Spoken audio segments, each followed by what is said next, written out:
So it's not just, we just don't put numbers on paper. We go through each category, looking at salaries, looking at curriculum, looking at needs of the district, looking at facilities, looking at athletics. There's a lot of things involved, looking at what the community and the schools really need. So tonight we begin with the administrative budget. Here's some assumptions. And some of these may seem familiar when Jeff Smith, our financial advisor, was in district a few meetings ago. Some of the things that we really know, our annual inflation is right around 2%. I think the CPI this year was 2.44%. The teachers' retirement system is at 9% this year, and the employees' retirement system will be right around 14.6%. And those are averages, and those are basically the percentages that we're responsible for teacher retirement and employee retirement systems. BOCES right around 5%. Our health insurance have to be determined, but right now our health insurance account is very healthy. We're seeing a substantial savings since we've gone self-funded. I think we're going into our third year of the self-funding. We've seen, actually our second year, we've seen no increases in co-pays, and we've seen actually a decrease in budget lines. But we'll talk about that when we get to the benefits portion of the budget. That's big. And just to talk about the health reserve insurance a little bit, so you have a frame.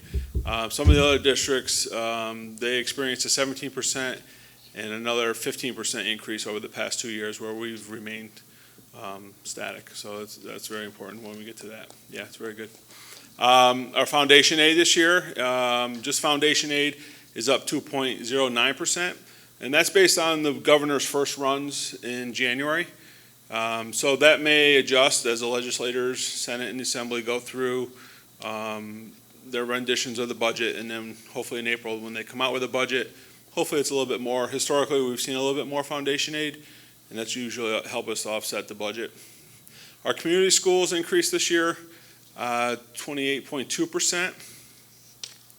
That's a substantial amount, where some districts receive no community schools, and actually the state minimum is going to 100,000. So every district that is eligible for a community school would minimally receive 100,000, where we would receive over 2 million this year. And the community schools is really focused on the poverty, your L's, and all your special needs that you have going on in the district. Just the estimated percent of the total budget, and what we're talking about tonight is the administrative.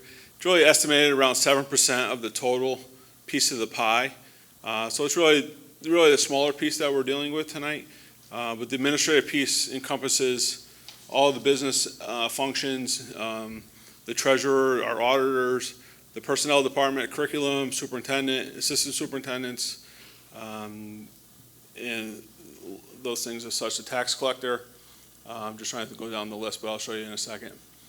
So here's essentially overall where we are budget-wise. Each board member has the budget as is laid out by category and all the subcategories that make up this one number. So when you look at Board of Education up there, the budget for that, we've actually seen a little decrease. We're looking at each line in the budget and looking where we can actually save some costs this year, as we do every year, but this year we're really tightening it down a little bit. So when you see this piece right here, this is taking all of the components that are involved to run, just say like the Board of Education, and we total them here, and we just do a year-to-year comparison showing that there's a change. Some of our, we're actually able to show some savings in some areas, like legal fees, central printing. And a lot of this is based on contractual things that we've done. We've gone out and maybe have received some better bids. We have some employee changes. We have maybe fewer litigation cases. So those are things that we're trying to predict a year from now. So, we're looking at our best guess. So essentially we're taking our funds where we are now. We have a balance. And we say, okay, we haven't used all that, and are we going to use it for this year? And then what about next year? Are we going to use the same amount of money? So you're really trying to predict what you're going to do a year from now, and then hope you're pretty close. A lot of it is contractual, like I said, with salaries. So we know what the salaries are for employees. And again, this piece right here is, the total is without benefits. So there's no health insurance in here, there's no social security taxes, there's no TRS or ERS associated with this budget here. We'll look at that in a few meetings. But essentially, this encompasses what I would call basically the operations of the business aspects of the district. So right here, and each board member has a packet, and it'll be online tomorrow or tonight. Maybe Taryn's got it, or Kevin Witt will have it up there tomorrow morning. Essentially showing a line-by-line item this year. And what the federal government in New York State has come up with the ESSA reporting and legislation is we need to supply in August an itemized list of all of the funds that are distributed throughout the district. So for all the supply lines, furniture and equipment, we have to show it by building. We have to show what our salaries are by building. It's really the transparency movement by the federal government in New York State. So we're going to be very busy this summer with that. So just preparing, you may see some big discrepancies in those reports when we come out. And it's really not because we're not doing the same in every building. We just may have more experienced teachers in one building that's showing higher salaries versus another. We may have some different programs in a building. So we'll talk about that probably more May, June timeline when we start having to do some of that reporting. But I just want to make you aware it'll be actually in the news. It'll be all over New York State. But I just want to start preparing that conversation with you. And it may come out fine. We haven't really looked at that, what the equity of spending is, but we know we spend the same amount per pupil for supplies, furniture, equipment, library, technology, and those types of things. So overall, right now, this year, we're looking at a 3% increase in the administrative component, $380,410 increase over last year's budget. So what I'll show you next is our 5-year history. Last year, we had a 4.84% increase. So we've actually have come down a little bit.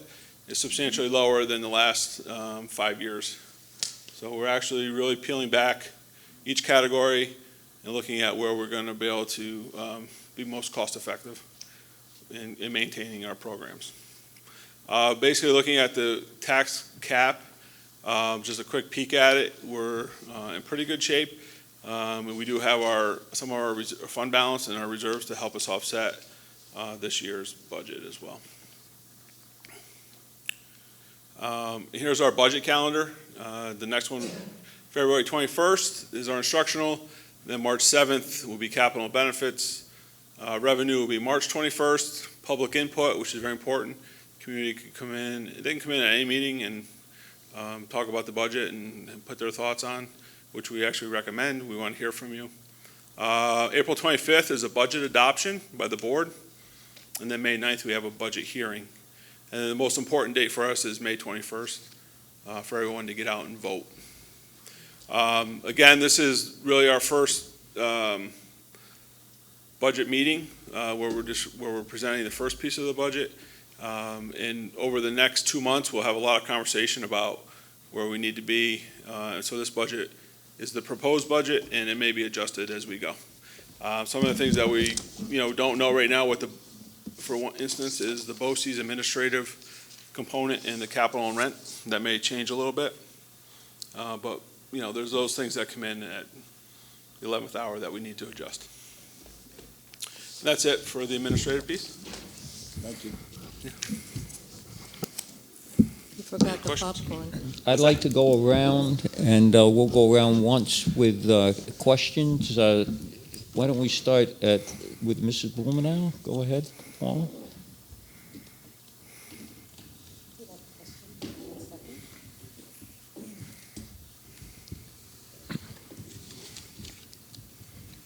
And we also can ask any questions during the week. Sure. We're doing the upcoming weeks on this component of the budget. If you'd like to just take a look at it and write down any questions, I'm sure Mr. Tuttle would be very happy to answer them. I think I'm good, thank you. I'm good. Thank you so much. Okay. Thank you. Mrs. Tobiasen, You're always a good bean counter. Go ahead. Thank you, Mr. Corrado, for your comments. Compliment. Thank you, Mike, for the budget. Yeah. I just want to point out that when we do put some of the salaries up there, I don't want people to get the wrong idea. There are many things, components to Right, that person or that department's salary. correct, Not, that amount of money is not what's going correct. to that particular person. Right. It's, So we had discussions about that today, and we actually changed a little bit of the verbiage and the detail. So if a line says salaries, there's more than one person in that line, and versus where it would say salary. And then you're correct, in some of our contracts, there's other benefits involved, and so we actually need to offset some of those costs in there, and that's, and the other thing, I know that you put an estimate in for the BOCES. Mhm. Do you have any idea, and I'm really putting you on the spot here, in the last few years, has it come in around 5 or has it come in a little less? That piece has been a little bit less than 5. Usually when I say the 5 for BOCES, it's with all the services, CTEC and special ed programs and those types of things. So we average it out, it's probably about 5. But this piece, 2 to 3%, if, if we're good shape. And they're dealing with the same situation we are. They may have a lot of retirees that they need to pay health insurance, and their health insurance keeps going up. So we're offsetting their costs as well. Each district does that. Thank you. This table is long. I saw in the paper that the governor is projecting a possible, I think it was a $2 billion I think deficit? 2.3 was the number. 2.3, I think, was the number. 2.3? 2.3 or 2.5, Is- yeah. You know, I know you don't have a crystal ball, but is that a possibility? And if it is, how will that affect us? At this point, I don't know. I think he's basically finger pointing at the federal government, saying you put these new tax laws in, and now we're seeing a reduction in our revenues. So, I'm sure they'll come up with some way to figure that out. But in their first runs, they've been pretty consistent. They're offering the same increase every year. And then they'll just hash it out over the next few months and say, this is what we have. I know they have new leaders up there, so they're very focused on education. So it may be positive for us. Yeah. Yeah. Well, I don't know if we'll get that, but they're trying to close the gap on it. What's that? Yeah, it's about 45 million right now, yeah. Yeah. I'll have a slide for you in the next couple of presentations about that, where they are. I What had we're asked owed. Mr. Where we are and what we're owed. I had asked Mr. Tuttle if the mic wasn't on, that hopefully we'll get our fair share, which I thought was 40 million, but Yeah, it's a little bit more it's than that. 45 million, so I know. If you look at, in the next couple of meetings, I'll have a grid for you. You can see where it was, they were closing the gap, and then after an election year, it went right back down. So yeah, it may come back up again. not unusual. No. All right. Don't hold your breath, John. Right. See, anything else, Mr. Crescendo? Mr. Lassonere? Guess my question is, as we're looking over these, the numbers, there's some areas where we're seeing some substantial decreases in spending. You mentioned contract changes. Is it that we are foreseeing less of a need for the services, or are we forecasting, or is this just based on a contract? Well, some of the things that we try to do, we're looking, we have retirements, we have grants coming in, we have, title funds. So we try to move some of those around to offset the costs, and that's where we're seeing, like administrative costs. So we have a significant retirement coming up, so that's going to save us a little bit of money. Okay, thank you. Now, Mr. Gomez is fighting the fight of unfunded mandates in his Fair Funding Committee. You read my mind.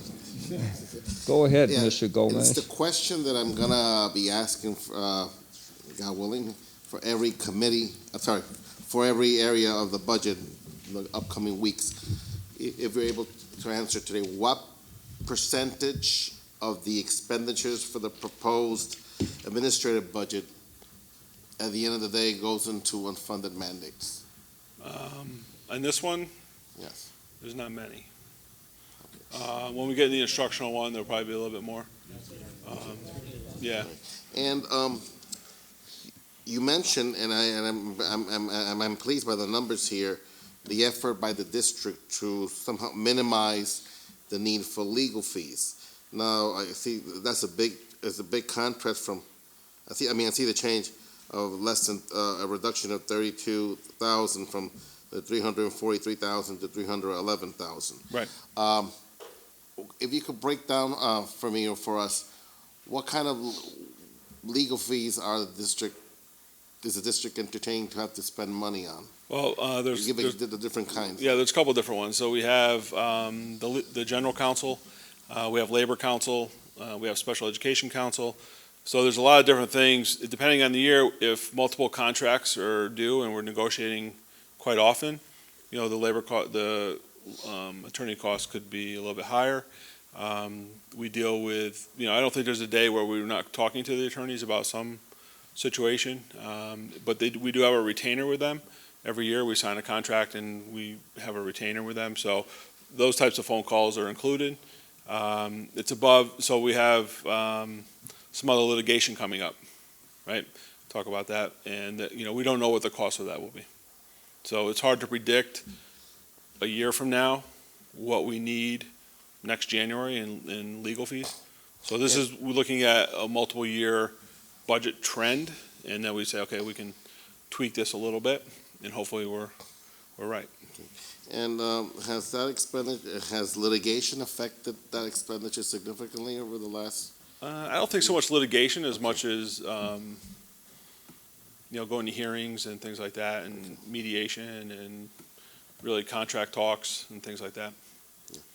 I mean, I would just hope that in the future, that maybe the state legislature could explore, or maybe the county legislature, if it falls within their purview, the possibility of having the county office of corp counsel provide this to the extent possible legal services to different school districts, just like they take up the child protective cases for the DSS. Right. I believe that will save money for the school districts as a whole, and will streamline the kind of legal expenses they'll have. I mean, I think it's an idea worth hearing, and whether it be county legislative executive Newhouse or member of the legislature to look into it. But I think at the end of the day, the taxpayers will save money.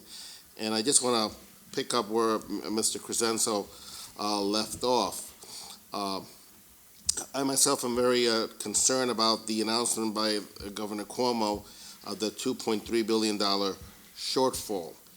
And while the governor's pointing, as you noted, blaming the federal government, I think the state also has to look itself in the mirror when since this new legislature took office, they've been in a whirlwind of legislation, one bill after the other, which all promise to raise the expenses for the taxpayer.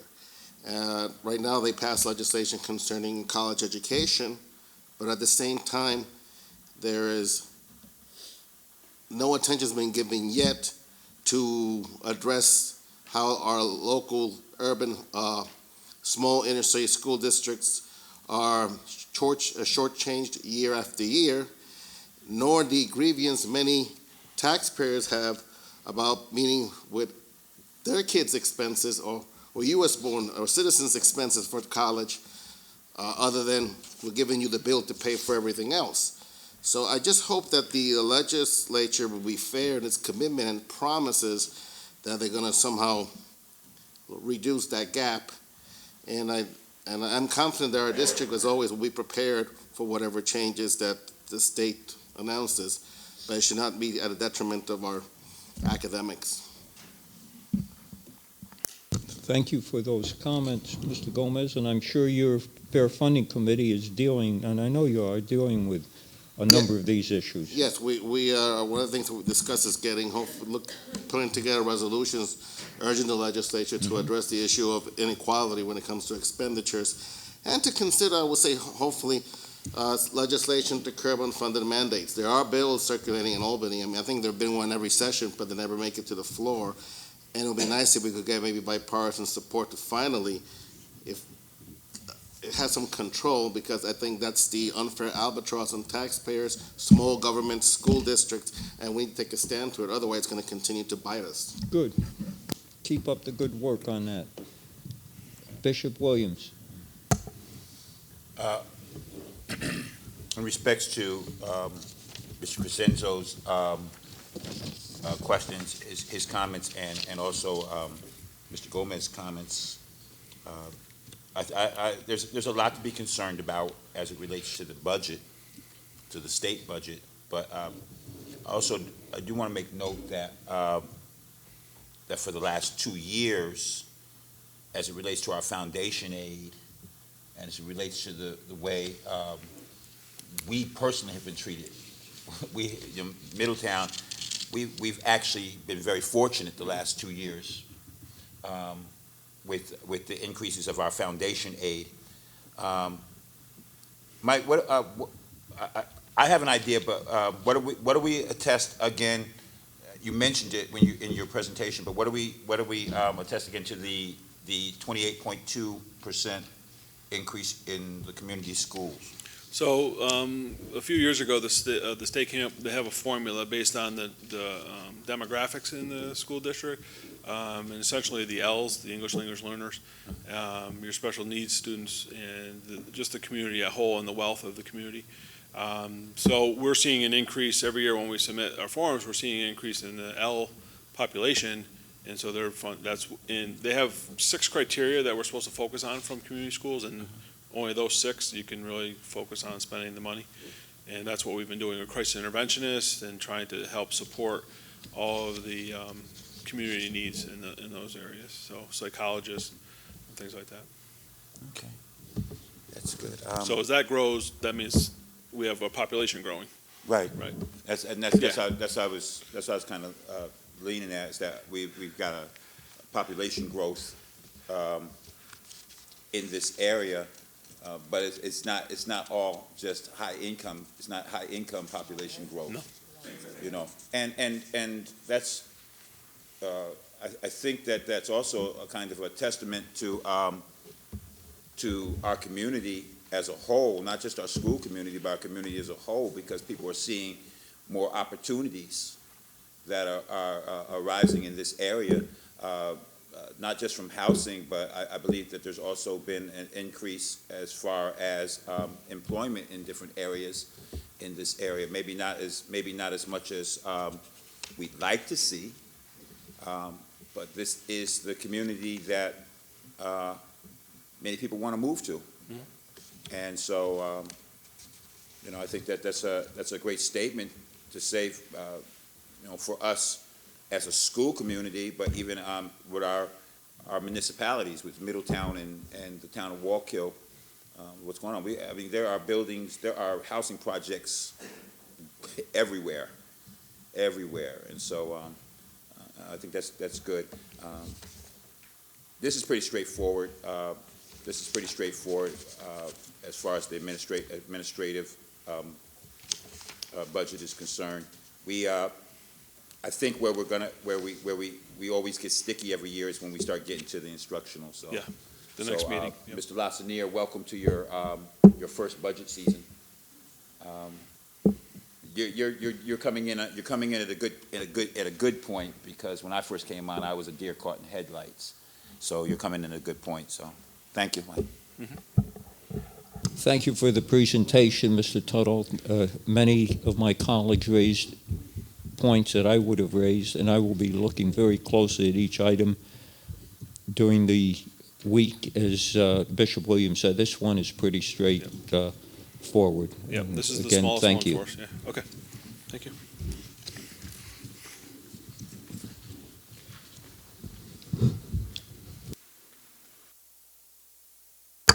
No, in terms of just Superintendent. summarizing the first part of the meat of the budget process, and that is the administrative part and component of the budget. As Mr. Tuttle mentioned, there are many discussions that go into each line item, each figure in there, in terms of trying to forecast, if you will, what would be an expense in that line item for next year, as well as reviewing contracts, agreements, and also initiatives that we're trying to bring forth into our school district. It's not easy or non-arduous project. However, it is a very important part of a school district, the business of school, and making sure that the funds that we have available are going to be allocated equally across all of the components of this school district. I'd like to say that when we talk about the legal fees, Mr. Gomez, certainly it's a very important part of the school district in terms of the protection for our entire school district, which is, as we all know, a multi-million-dollar project. So that the legal fees there or any other part of this part of the component of the budget is essential to moving this district forward. And we do decrease wherever it's possible. We scrutinize every penny, so to speak. There have been multiple discussions prior to this evening on the presentation tonight, and that there are some things there that are a forecast, such as, but not limited to, someone asked about the BOCES administrative budget. Well, on April 4th, though we have another scheduled item for the budget that evening, the administration team of BOCES is coming in to talk about the administrative budget and how they arrived at that. And that varies from year to year from many multiple issues, one of which Mr. Tuttle mentioned, and that was the retirees out of the BOCES program, but also their increases necessary for their health program. Those are two escalators to their budget, but not certainly their salaries and their contracts, very similar type of expenses.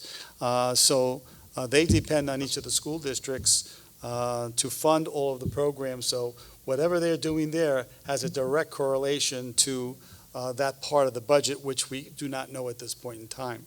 So I just like to remind and inform our community that these numbers are not just put up there or an extension of last year's numbers. We scrutinize every dollar on each one of those items.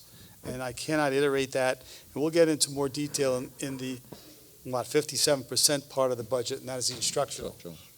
That has a great deal to do with what Mr. Gomez was talking about, the unfunded mandates. Now, we might find some unfunded mandates here and there, but the bulk, the overwhelming majority of the unfunded mandates lie inside that instructional budget, especially around the areas of E&L bilingual students. In terms of the mandates there, we had to, about 2 budgets ago, hire 8 teachers,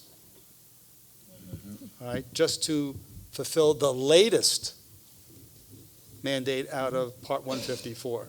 All right, and of course, there's always new regulations around special needs students and so on and so forth. The homeless component of the budget that falls inside there is very expensive, especially the busing. We have students that are homeless, traumatic experiences, but just as an example, are residing in the Newburgh School District, but because they left our school district, we're sending buses there to pick them up to come here, and they're doing the same thing for a similar type of situation. So something's got to be looked at. Certainly we believe in the children. We don't want to increase or be part of their anxiety or trauma. But some of these things are financially a burden to school districts. And as far as any discussion regarding that, we'll entertain any questions about it. So I appreciate all the diligence of the board to this component and look forward to the presentation on our next meeting. Thank you. Thank you, Superintendent.